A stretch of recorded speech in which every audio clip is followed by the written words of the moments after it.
everyone. I am Sampath Kumar YG, Assistant Professor, IDST Government College, Chikmagalur. The Government of Karnataka Collegiate Education Department has taken an initiative to launch LMS to teach students online.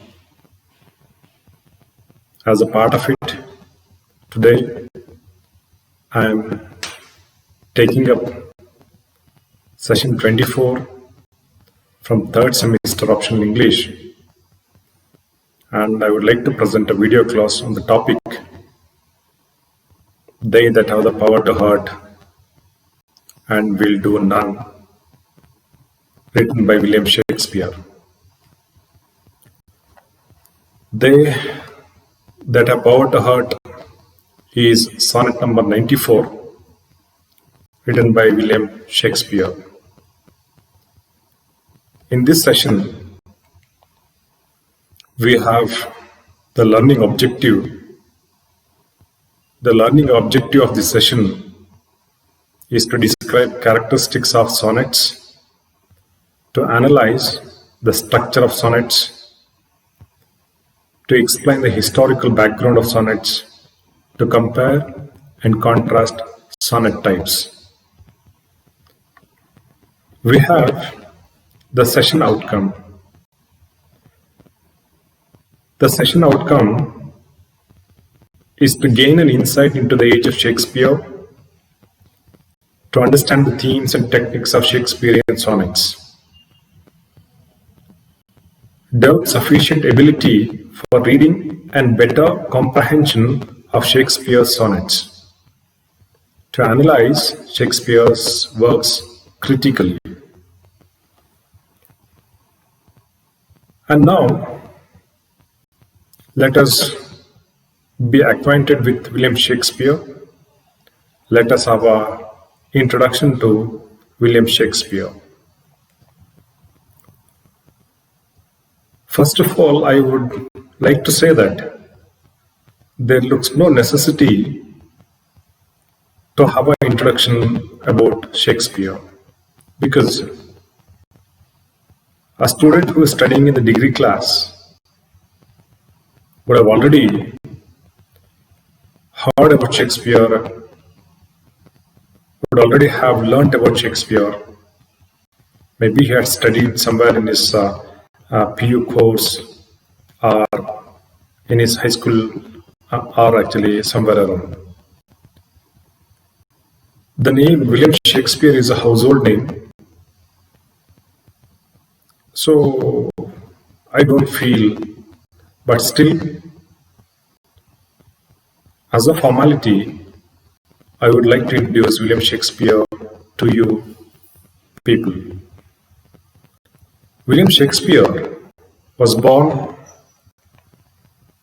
on April 26, 1564 in Stratford-upon-Avon in England.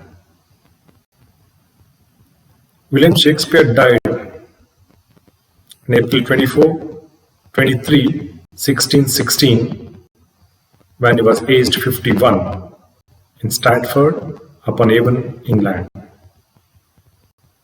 Let us see the kind of contributions he has given to English literature.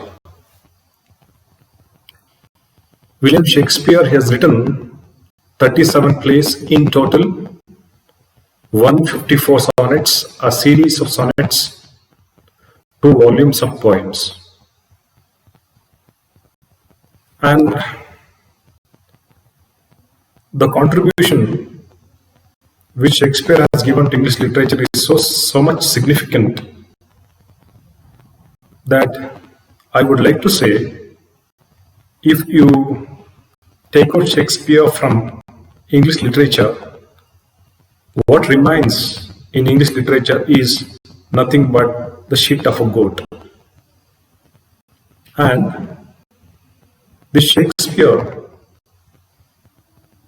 he has written historical plays, greatest tragedies, comedies, so all varieties of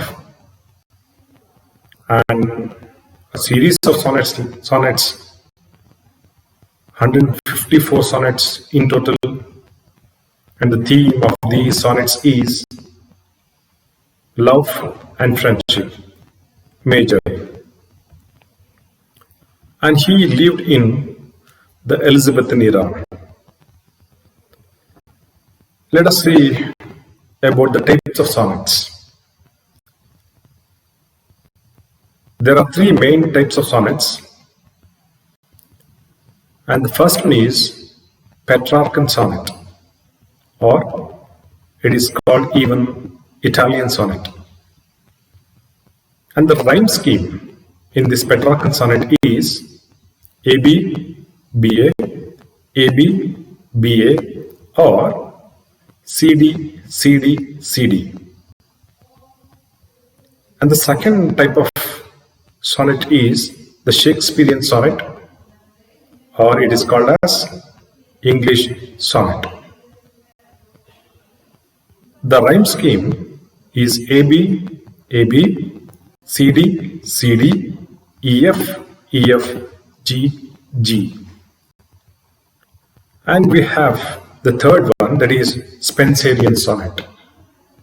Spenserian sonnet is almost similar to Shakespearean sonnet. And the rhyme scheme of the Spenserian sonnet is AB, AB, BC, BC, CD, CD, E, E. So these are the three main types of sonnets. And now let us go through the poem, They that have power to hurt and will do none.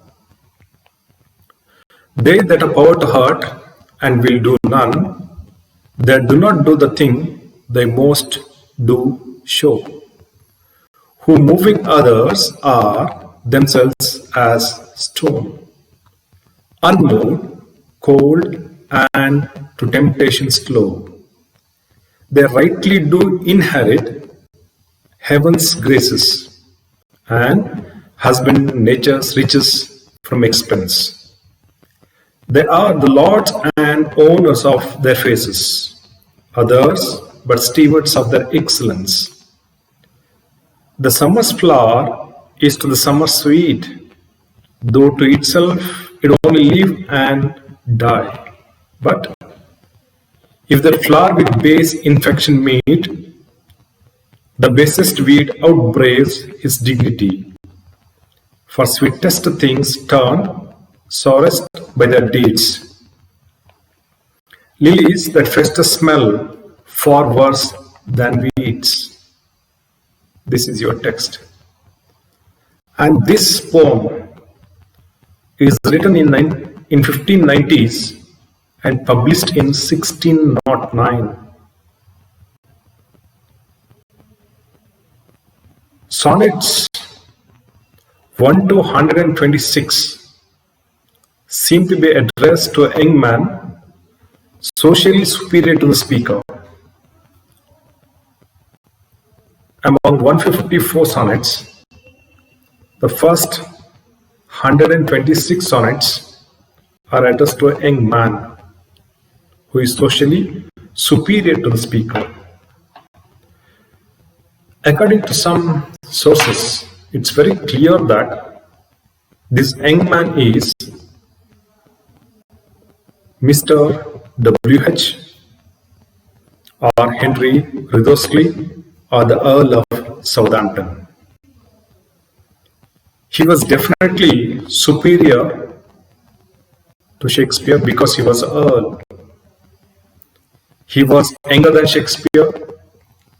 He was rich, wealthy, smart enough compared to Shakespeare. And this William Shakespeare,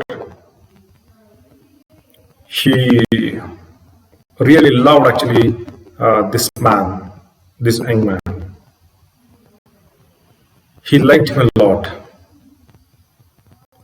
And in the Elizabethan era, a poet could not make money just by writing poems and selling them.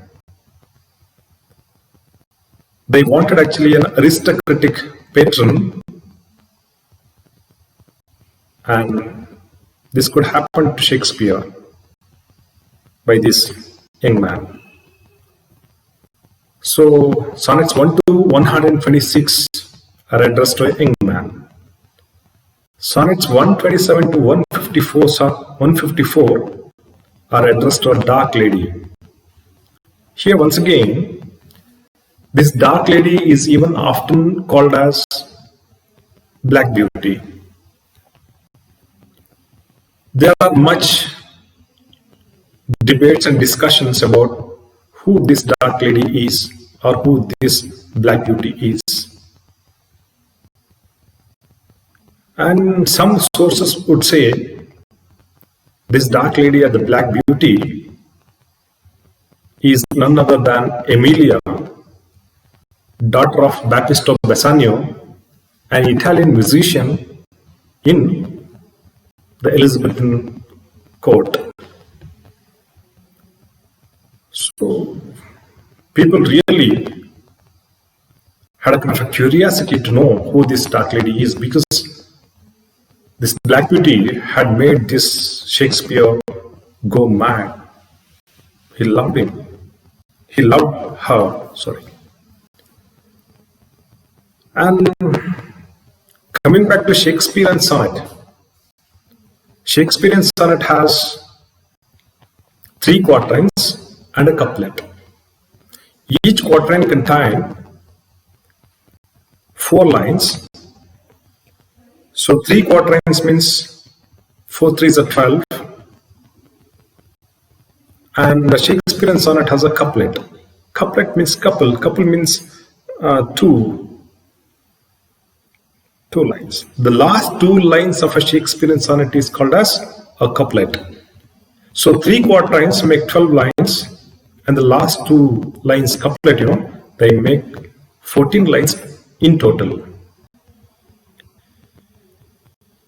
So basically, if somebody is going to ask you how many lines are there in a sonnet, it's easy to say that there are 14 lines in a sonnet. And for a question like what is a sonnet, we would answer like this. Sonnet comes from Italian word sonetto, which means little song, consisting of 14 lines. So basically this word sonnet, that's an Italian word, sonetto. And this poem, They That a Poet Heard, is the most enigmatic of the sonnets. This sonnet 94 is the most difficult of Shakespearean sonnet sequence, at least in terms of reader's ability to know what actually the speaker is talking about. And this sonnet, They That a Poet Heard, is the model and observation on human nature. And this William Shakespeare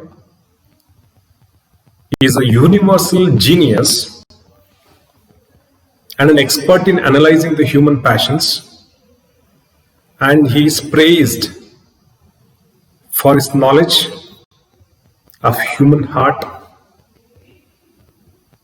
He has portrayed every type of character with vividness which nears to the actual life. See, students, if we people are studying Shakespeare even today,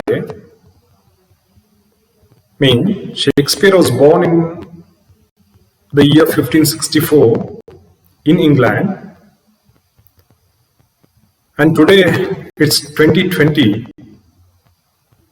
It means even after 450 years of his death, if we are studying Shakespeare, it is just because his writings, his characters,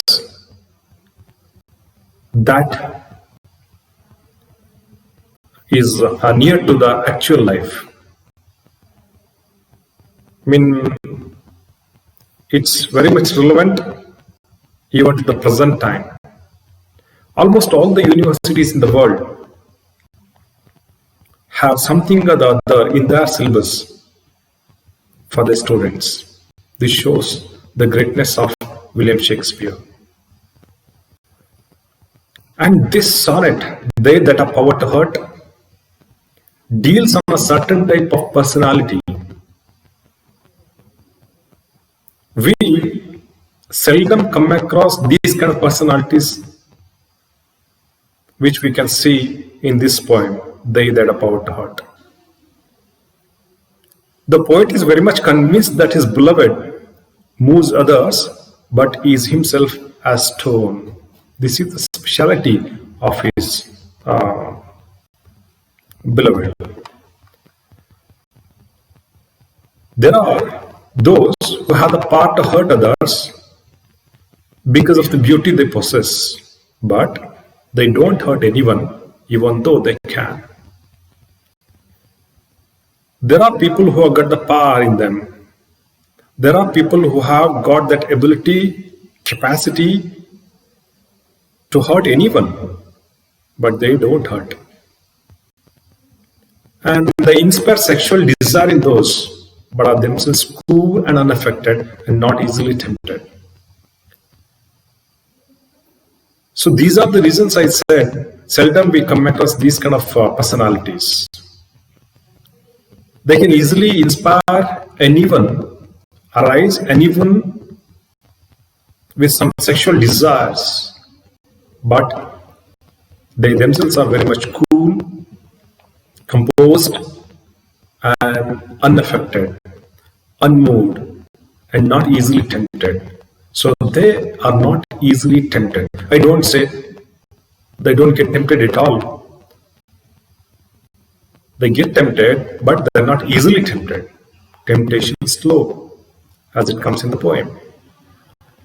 These people desire our praise and that of heaven too. So these kind of people, they deserve our praise and that of heaven too. And they're like lords in their greatness who own it outright. We others are like stewards who merely look after their excellence. They're like lords. They maintain that. The flower that blooms in the summer is sweet, even though the flower itself neither knows nor cares how sweet it is. But if that sweet flower is infected, then even the lowliest weed is more dignified and honorable.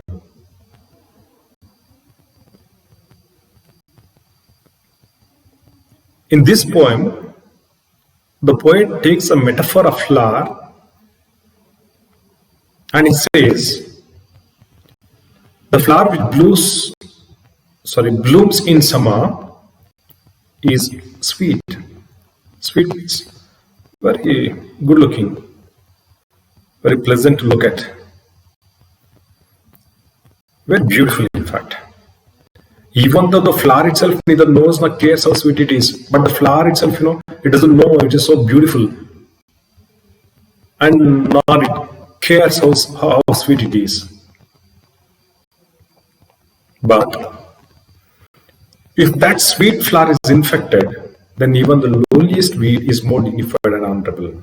But by chance, if that sweet flower is infected, if it comes across any infection, then it looks worst than the lowliest weed. The weed which is considered to be very low when it is compared to the flower, than the lowliest weed, that appears more dignified and honorable than the flower.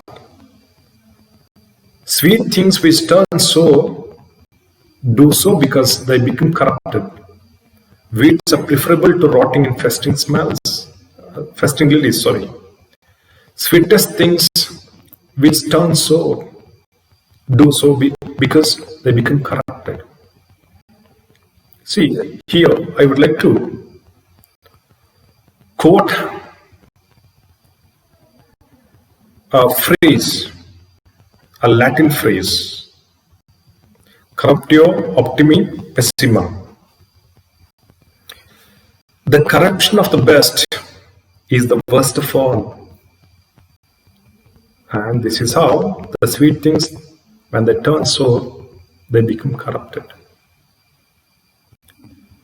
And then weeds are more preferable to the rotting and festering lilies. The first 8 lines of the sonnet 94 talk about a certain type of person Shakespeare describes as. He describes that certain type of person as kind and compassionate, not easily tempted, having self-control, inheriting blessings and eternal life. The last part of Sonnet 94 is a metaphor. Till now we saw the first 8 lines, and the last part of the sonnet, there we can see the metaphor. The metaphor is the flower, as I said you earlier. The flower represents a good person, and the weed represents a bad person, or for example, a wicked person. If the flower becomes sinful, if the good person becomes sinful, they have less dignity than the lowest weed. Lowest weed, bad person. So if the good person becomes sinful, then they have less dignity than the lowest or actually bad person. This means if the good person turns to living a sinful life, then they are lower than the wicked person, because the good person has more chances to do good deeds for others.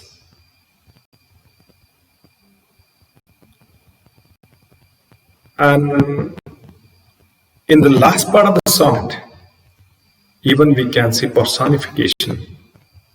Basest weed outbraves his dignity. Weeds are given a human quality of dignity. Okay, his dignity. So dignity is actually a word which is associated very much with human beings. So the basest weed outbraves his dignity. Weeds are given a human quality of dignity. It's actually a personification. See, this is how when a flower is infected, it gets infection. In botany, there is a term called as, there's a word called as parasite.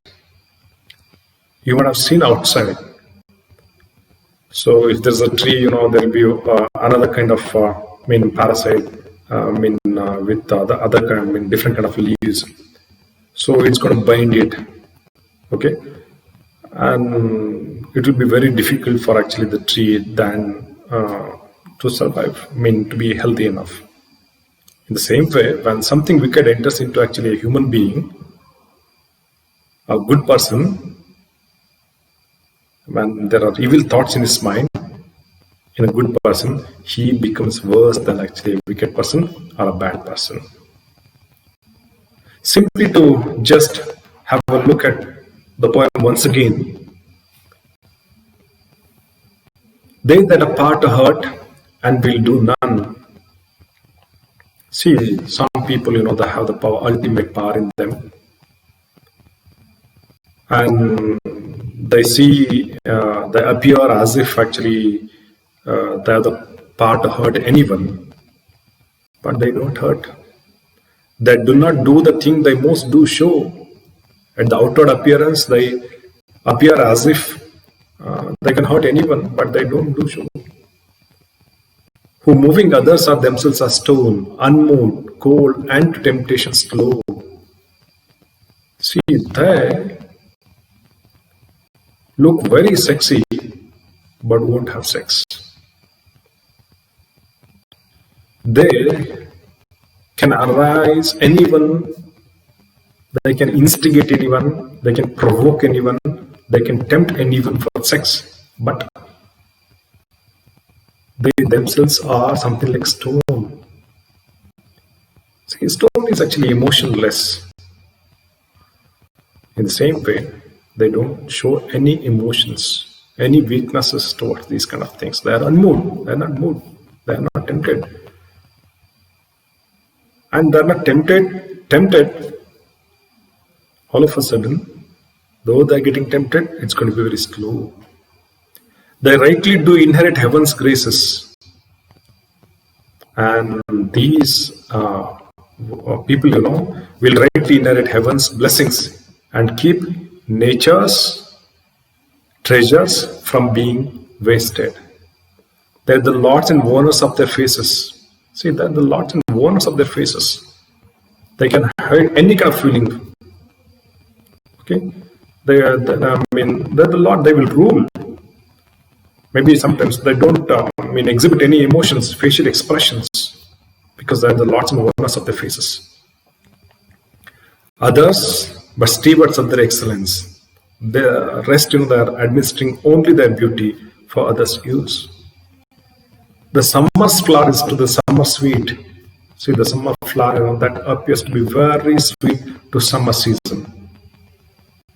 In the summer season, that looks very appealing to the eyes.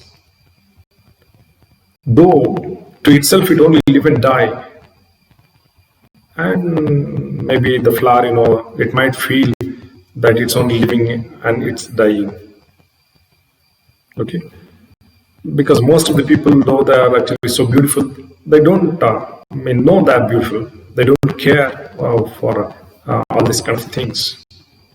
But if that flower with base infection made, by chance, if that flower lets itself be infected with actually some infection, the basest weed outbraves its dignity. Then the basest, the lowest weed will be better than this flower. It will lose its dignity if it meets actually infection. For sweetest things turn sorest by their deeds. By their deeds, by acting wrongly, the sweetest things when they turn so. Lilies that fester smell far worse than weeds. So lilies are actually the small flowers which are very attractive. And these beautiful lilies, that smells worst when it is rotten. It smells a lot worse than weeds when it is rotten. So this is all you can see in this poem, and I'm going to wind up this video class. Thank you very much for watching. Thank you.